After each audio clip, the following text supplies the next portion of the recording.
celebrate this beautiful exhibit of works by my sister, Helen Oliver.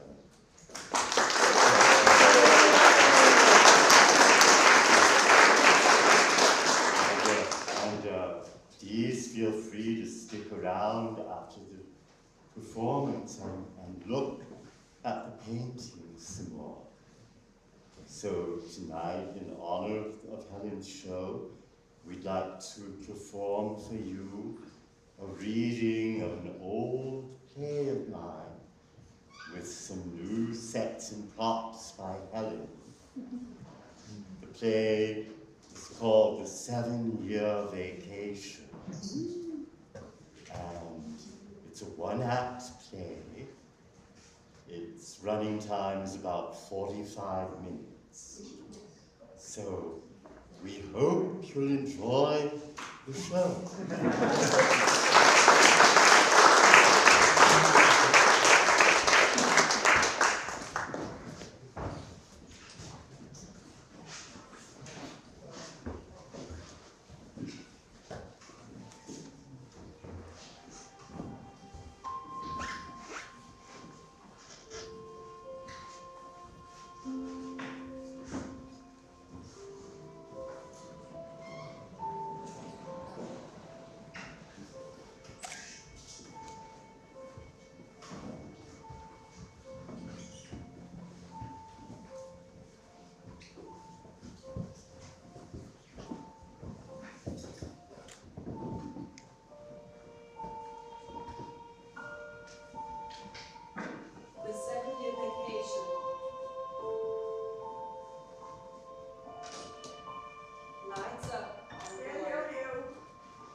When I was 11, we decided for our summer vacation to go visit our great Aunt Maud in Baltimore. In the evening, we boarded the train and waved goodbye to the decaying southern town I had been taught to hate, as though it were natural to hate the town where one lived and always longed to be somewhere else. But we never made it to Baltimore. At dawn, my mother decided suddenly that we should get off the train in Richmond. We arrived with tons of luggage. Mother enters. This is the North. Cities here are big and old. You can get lost in such a city. Isn't it beautiful? Yes, Mother. It's spooky. I like the way it smells here. Yes, spooky. I was a little girl here once. We'll go on to Baltimore in a few days. I just can't face Aunt Maud yet. I hate visiting relatives, having to stay cooped up with them in their houses, having to be neat. We don't have to be neat. We're different. We're artists. Yes, Mother. Besides, Aunt Maud won't be expecting us for a few days. She knows we never arrive anywhere on time. She'll just think we drove instead of taking the train. I don't know why you made me ride her to warn her of our coming. Surprise is the best tactic when visiting relatives. These suitcases weigh a ton. Oh, well, you never can tell what might happen to a house when you're away, or how long it might take you to get back to it. It's best to take all your valuables with you. Lock the door and bolt the window. But a house can walk away with itself. I know, Mother. We'll check the papers for a cheap rooming house. But first, let's sit and sketch in this cemetery. After all, this is a sketching vacation. They sit on a grave and begin sketching. This is just the kind of neighborhood I like. Old and run down. Yes, I love decaying things. Old, dilapidated buildings. Why, I love decay so much it seems like every building I ever sketch or paint almost immediately gets torn down. It's like I put a curse on things by painting them. I hope they don't tear down this cemetery. Oh, that's why we're not like anybody else. What other child would have such an appreciation for cemeteries and decay? Yes, Mother, we are different. You mustn't let other people change you, make you like they are. In the end, it's best not to associate with other people too much. That is, if you're different, like we are. They try to make you think you're crazy. Would you like to look?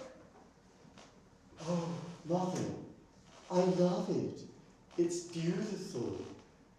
You're the greatest artist in the whole wide world, Mother. What else? You're also the best, funnest, most beautiful mother in the whole world.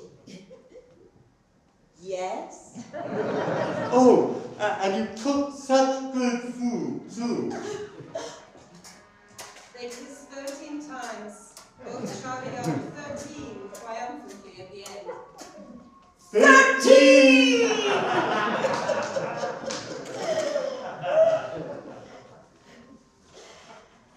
Mother, look! What is it? We're sitting on Edgar Allan Poe's grave. Heavens to Betsy! So we are! Without even knowing it. And look what I'm using as a backing for my sketch. The Man Who Was Buried Alive by Edgar Allan Poe. What an amazing coincidence! No wonder this cemetery is so amazing. They begin to kiss Poe's grave 13 times, but are interrupted by a shout. Look out! He's got a gun! Everybody duck! What's that? Quick, let's hide over here. They grab their luggage and run to hide in a hole in the wall. What is it? 2 men fighting in the park. Great Aunt Maud always says the North is dangerous. Yes, but that's just because she wants to scare us into staying at home with her all the time instead of going out for walks. I don't hear any shots. Well, I think they chased each other down the street. When do you think it'll be safe to come out? I don't know. Where are we? Mother begins to explore the cave. We were in a place no one else knew existed. Through the window in the ground, we had come to the head of an old stone staircase. It led down and down into a high, vaulted chamber flanked by walls of stone.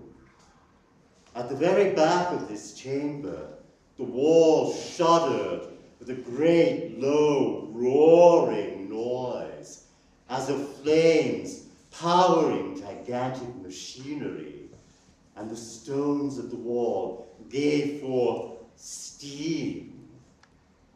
In this strangely heated cave was a bed, and beside it, a chamber pot containing a thick black sludge that had decayed beyond the point of stench. Mother picks up the chamber pot and sniffs it. What a lovely place. We'll stay here. All we need are candles. Why waste money on a rooming house? Mother, look! Oh, A skeleton! then no one has been here in some time. Good. We'll hang it up. It'll be perfect for anatomy lessons. Mother hoists the skeleton up. It has obviously feminine attributes in some ridiculous way. I agree with the aestheticians. The female form is much more beautiful than that of the male. Her son was inclined to disagree, but he would have been mortified to admit this. Luther, go buy me a copy of Playboy at the newsstand. I want to sketch the female nude. But Mother, I can't buy Playboy. Luther, you know how I hate shopping. Get yourself some candy with the change. But Mother... Oh, Luther, if they say anything, tell them you're an artist and you need it for nude models. Oh, all right, Mother. The boy exits.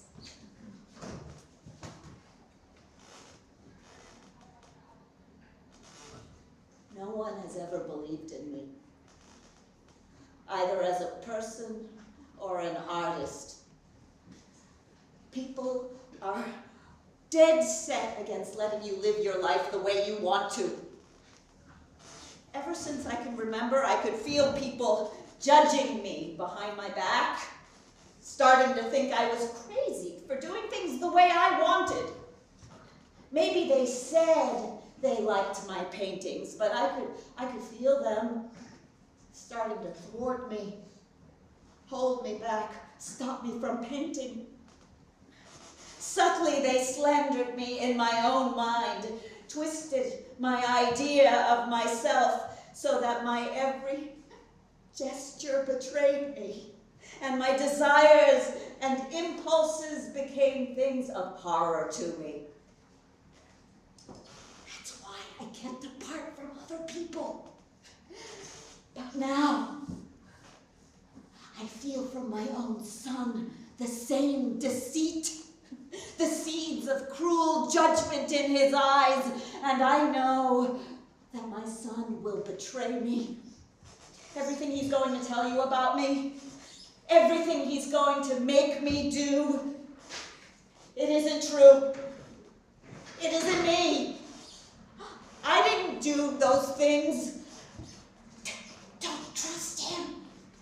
It's all lies. Lies. Lies. Lies. Mother? Oh, goody.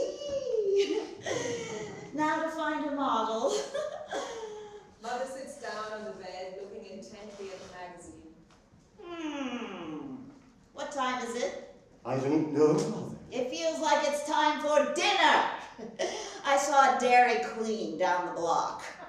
Let's get takeouts. I want a banana split. Just one? Yes, yes. No. Make it one banana split and one chocolate sundae and a large tab. All right, Mother. The boy exits. Mother leaves lasciviously through the Playboy. Vacations, vacations.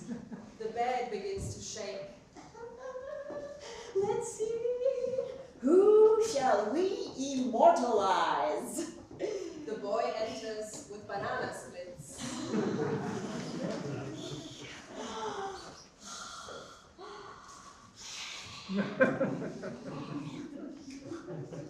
That was the summer of the banana split diet. His mother had made a dramatic resolve to lose weight. She decided that the best way to do this was by stripping everything from her diet but the one thing she loved most in the world, banana splits. She imposed a rigorous schedule on herself, one banana split a day, to be eaten at a strategic point in the afternoon, halfway between waking and sleeping. The day came a painful, slow struggle towards and away from this ecstatic point of consumption. But after a few weeks, she grew unhinged. Her resolve broke down entirely. Unable to wait, she would go ahead and have her banana split in the morning, vowing to eat no more that day. But she would be driven to eat another banana split in the afternoon and another in the evening. Her son, who worshipped his skeletal physique, ate as little as possible and looked on in scorn as his mother indulged herself. Each banana split she consumed seemed to wipe out all memory of the preceding one. In an attempt to delude herself into the belief that she was sticking to her diet, she resorted to psychotic lapses of memory. On a 5 banana split day, 5 mothers, each one of whom believed she stuck to her diet. The boy stands in front of the mirror, sucks in his stomach, and admires his concave physique. You mustn't look in mirrors. People who look in mirrors cease to exist. They fade away and nobody ever sees them because they have looked at themselves too much. All right, Mother. I won't look in any more mirrors. I promise. That's my sweet, precious little boy. The boy and mother begin walking along the street.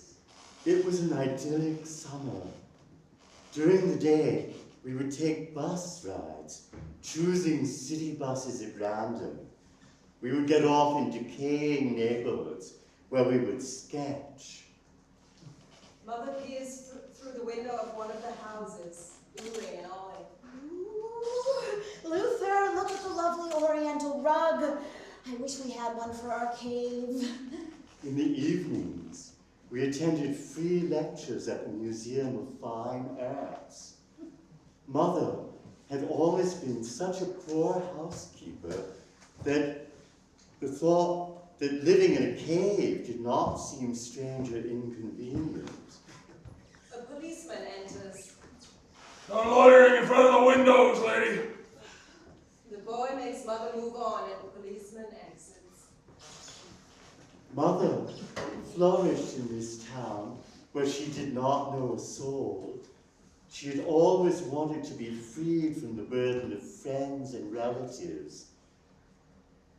I was not lonely.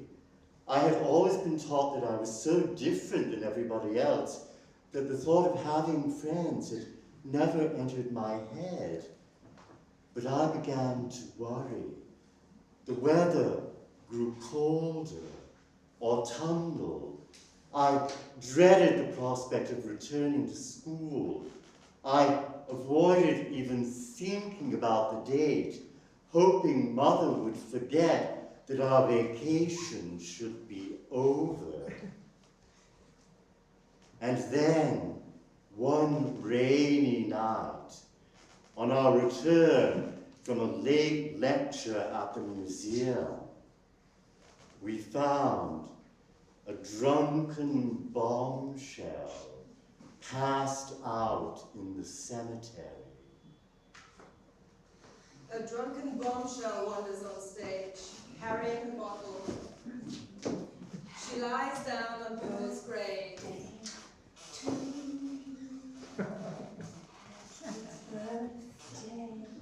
To you, happy birthday, Mr. President. Happy birthday to you. The bombshell passes out. The perfect model. Luther, quick, help me get her inside. All right, Mother. The bombshell starts to snore. The boy and mother roll Poe's grave into the cave with a bombshell on top of it. She wakes up and begins cooing and giggling. Mother touches the bombshell's breasts. The bombshell stirs and moans. A shiver runs through Mother. She dashes out and comes back with a butcher knife. She shakes the bombshell, who wakes. Mother!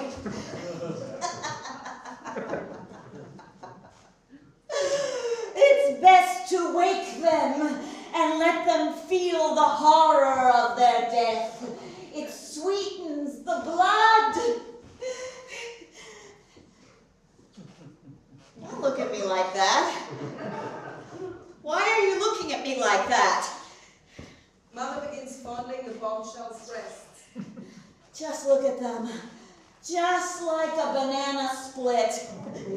Can't you just see the cherries on top?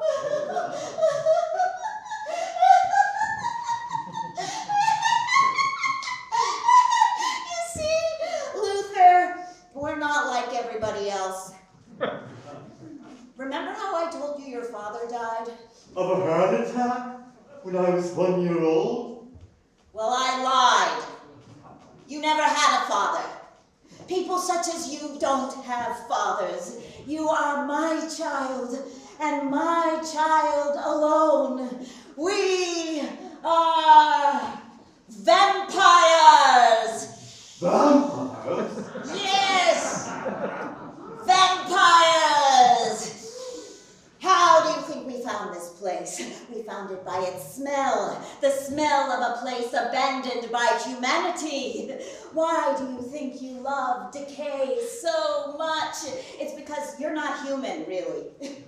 You will live to see generations of humanity fall into decay, and even the face of the moon will grow old before you do. You will live surrounded by death.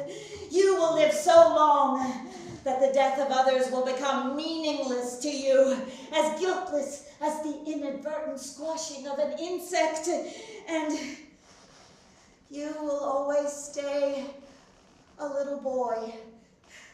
You will always be my little boy. Now you see why it's best not to associate with other people? You're not like them. They won't understand you, and if they should happen to find out where we live, they'll take you away from me and they'll send you back to school. You don't want to go back to school, do you? No, Mother.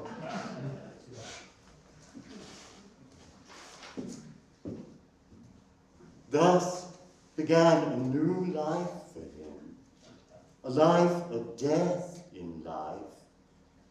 He believed his mother, for their vampirism made of her act of murder a natural act, though it was still as monstrous and compelling, as fascinating to his mind as any unnatural act he might have imagined. This killing was yet natural to their inhumanity.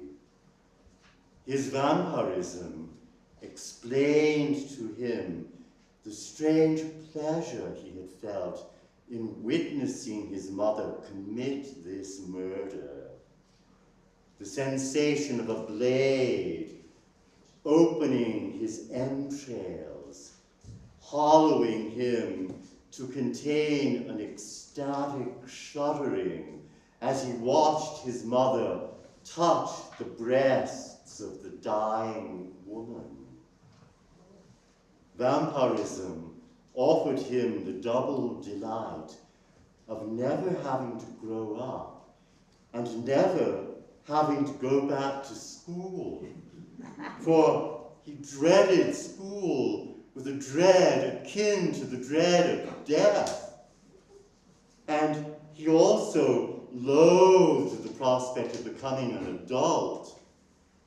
He could not bear the thought of being subject to grown-up sorrows, all the drudgery and practicality of their struggle to earn their bread. Vampires, it seemed to him, would not be subject to such woes. As the season progressed, he would sit beside the window in the ground and watch, enraptured, the cold rains of winter fall into the soft earth of the cemetery. Caught between the chill of the outside air and the cozy glow seeping through the walls of their cave from the fires of the crematorium, his blood slowed, grew cold, and he entered into an ecstasy as though he were made of stone. Other children were ghosts to him. He shied away from their unthinking play and watched them scornfully from a distance. The only person who existed for him was his mother and her victims. On rainy nights, a horrifying sweet tooth overcame her. Candy! Candy! I must have candy! She would go to the all-night deli and buy Baby Ruths and Milky Ways, M&Ms, and Hostess cupcakes. On her way back, she would stand outside the cemetery in the rain, fondling her candy bars as though in a trance. I would watch her in the night, my body beneath the rain, grown as cold and still as a statue. But my heart throbbed with excitation, for I knew she lay in wait. A second drunken bombshell wanders into the cemetery, searching for a lost cat. Mother could flatten herself up against the flank of the night, so that she became no more than a sheath that fit in between the raindrops and was invisible. She made a wall of the rain with which she surrounded herself and her victims, so that they saw other things reflected in the puddles than they should have, and were led astray. Pussycat! Pussycat! Where are you, Pussy? Mother steps out of the shadows. Did you see my pussycat?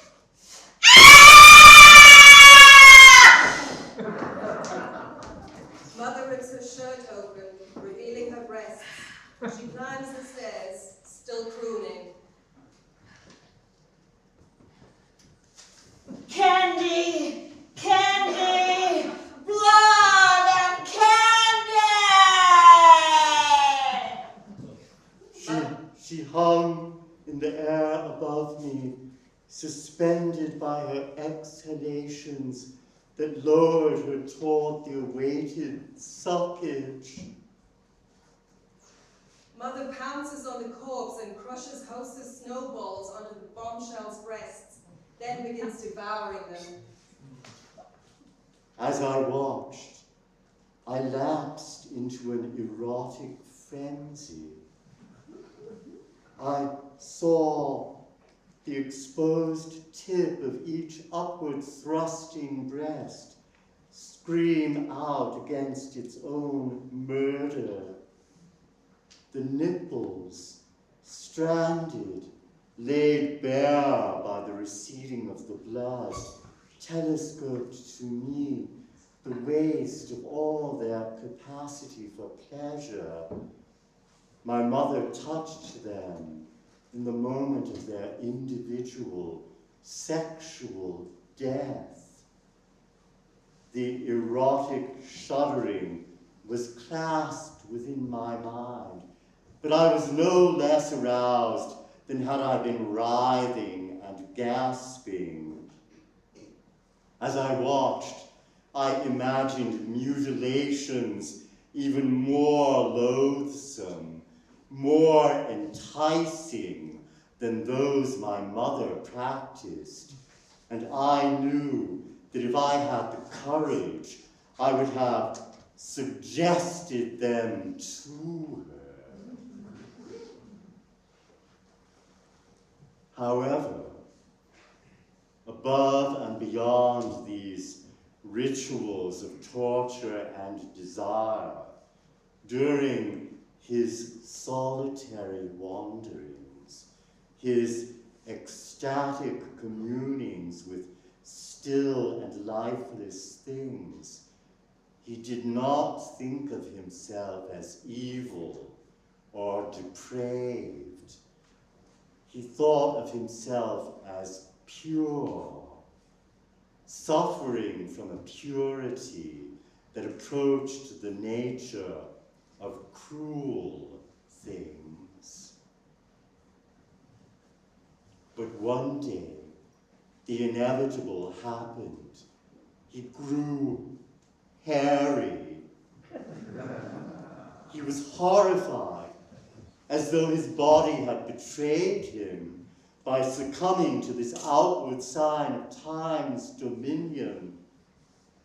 But even more horrifying than the inevitable drift toward adulthood was the drift his body had taken away from the feminine nature that was the basis of his mother's erotic worshipings.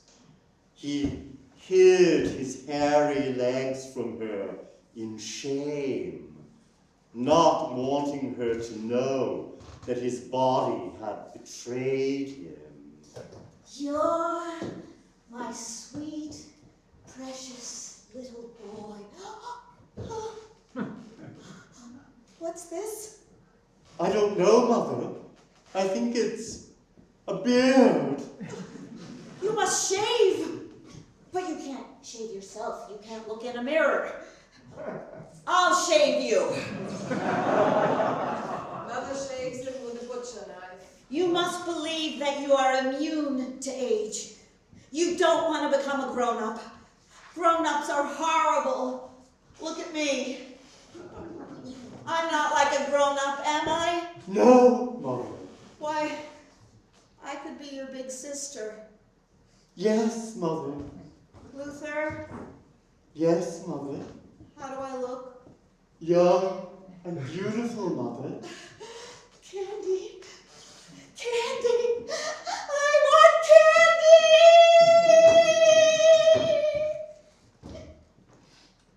One night, while she was away, he discovered the sorrow between his legs. Sorrow sprung whole and vigorous in a night, it seemed. His body had been launched irrevocably towards its own future, and he began to suspect that all his mother's bloodletting could not save him from what he would become. His own desire had been revealed to him, a desire for men.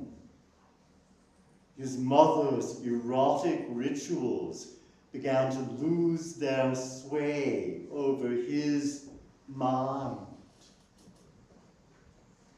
A third drunken bombshell wanders into the cemetery. Who do you think you are? You can't 86 me! I'm a regular! Mother appears out of the darkness. Hey, lady. I need a drink.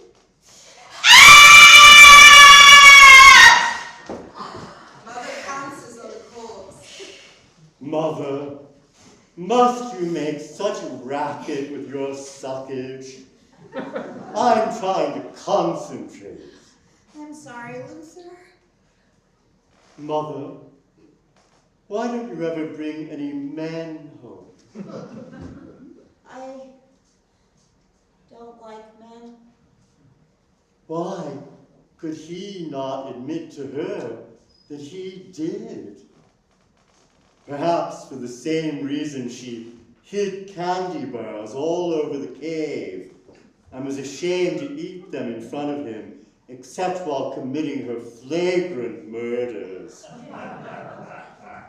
There were other secrets between them now as well. She demanded constant reassurance of how young and beautiful she looked. Luther, how do I look? Young and beautiful, Mother.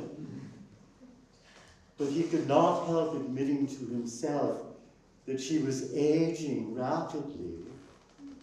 Because she had refused to look in a mirror in years, her makeup had grown increasingly outlandish and askew on her face. She insisted on wearing miniskirts, which ill became her. When they took walks together, he was horribly ashamed of his mother.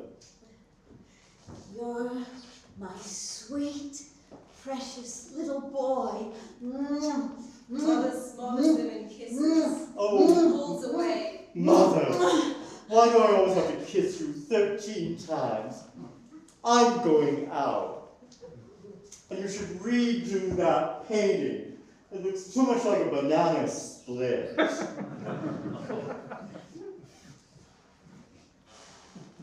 He, too, had not looked in a mirror in years, had not been able to overcome his superstitious fear of this act.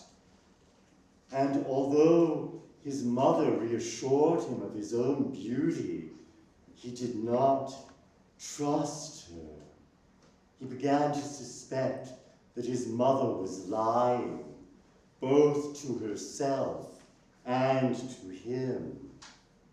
A longing to get away from his mother grew in him. He began to steal the jewelry and money from her victims, thinking that when his social security ran out, he would abandon her and run away to Paris. Luther! Yes, Mother. Come rub my feet. Yes, Mother. Just 1 second. She piled skeletons on the stairs, saying that the rattling of the bones would warm them in case a burglar tried to get in. But he knew she kept the bones there so she would hear him if he tried to leave in secret. He became adept at picking his way silently through treacherous heaps of bones. The bones rattle. What was that? Oh, nothing, Mother. Just the wind in the bones. Luther, don't leave me. I'm scared here alone. What if a burglar got in? I suppose you'd kill him, just like you kill everybody else. The boy exits. Don't talk of killing. The bones settle just like the dust settles. Time stacks them up. There's no guilt in it. Luther?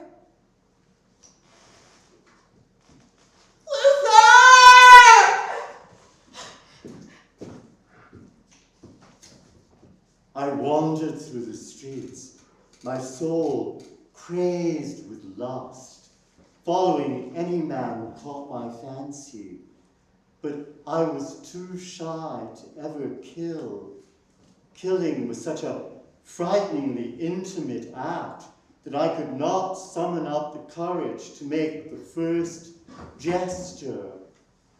But I would imagine these men, their naked corpses lying on the ground before me, silent, subservient to my desire.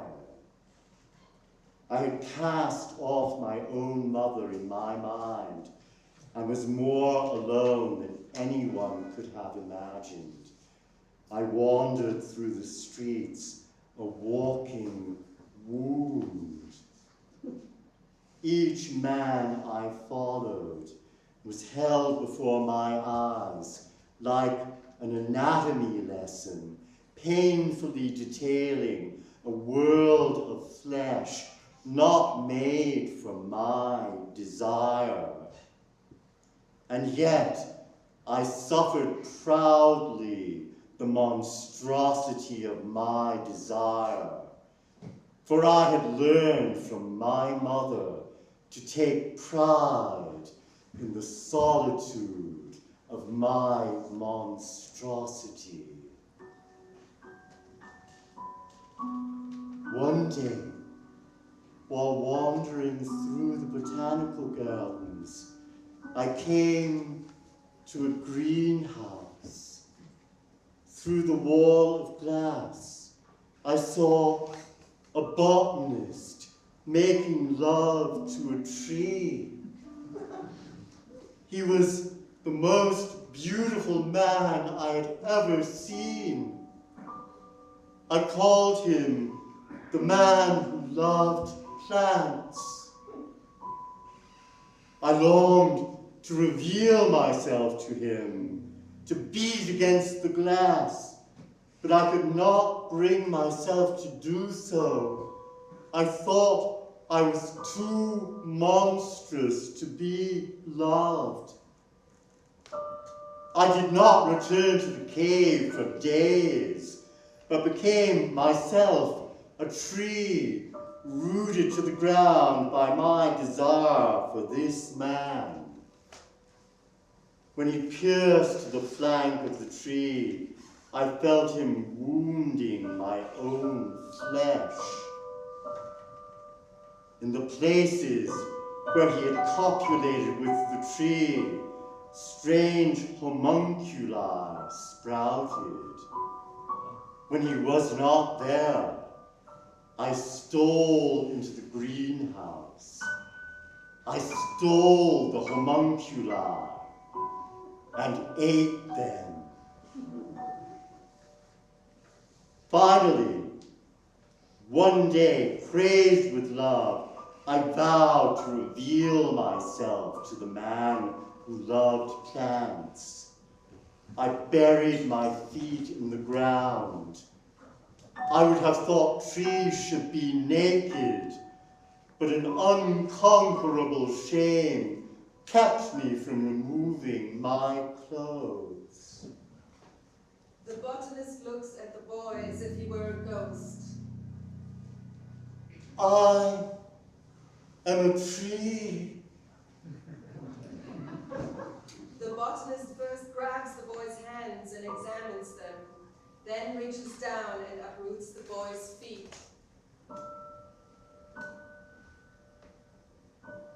You are no tree. You're the one who's been stealing my homunculi.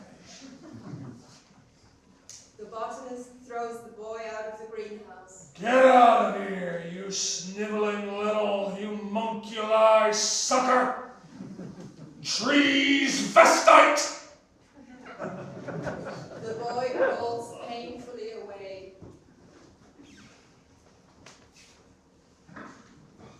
I crawled back to the cave, but when I got there, I found the police! Lights up on the cave. The policeman drags Mother out in handcuffs, while the bombshell's mom looks on, weeping. So, buying Baby Ruth with the money from your victims, eh? I do not eat baby Ruths. She must carry me in my store all the time. But when she paid me out of my doctor's pocketbook, I knew it was her. She stole my baby. She killed my baby. My mother had made a big mistake. What are you? Some kind of Baby Ruth fiend? I am a vampire, and I will never grow old. I'll watch you fools die. I am a vampire, and I will never grow old. Never grow old. Never grow old. Oh, yeah, Never well, grow then it's old. been a long time since you looked in the mirror, lady. Somebody fetch a mirror. A mirror was carried on by the booing throng. Look at yourself. No. Look at yourself. It isn't me. It isn't me. Oh, yes it is. Look again.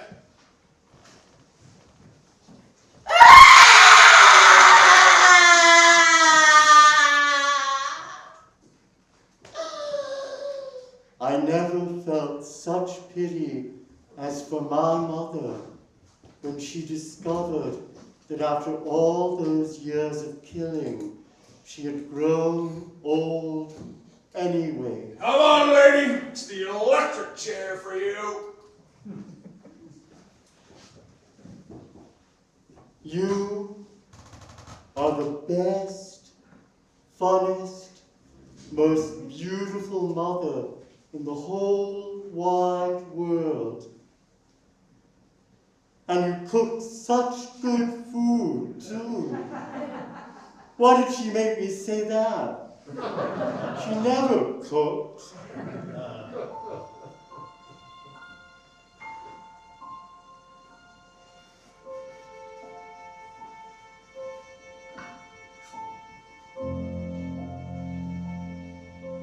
The boy gazes at himself in the mirror.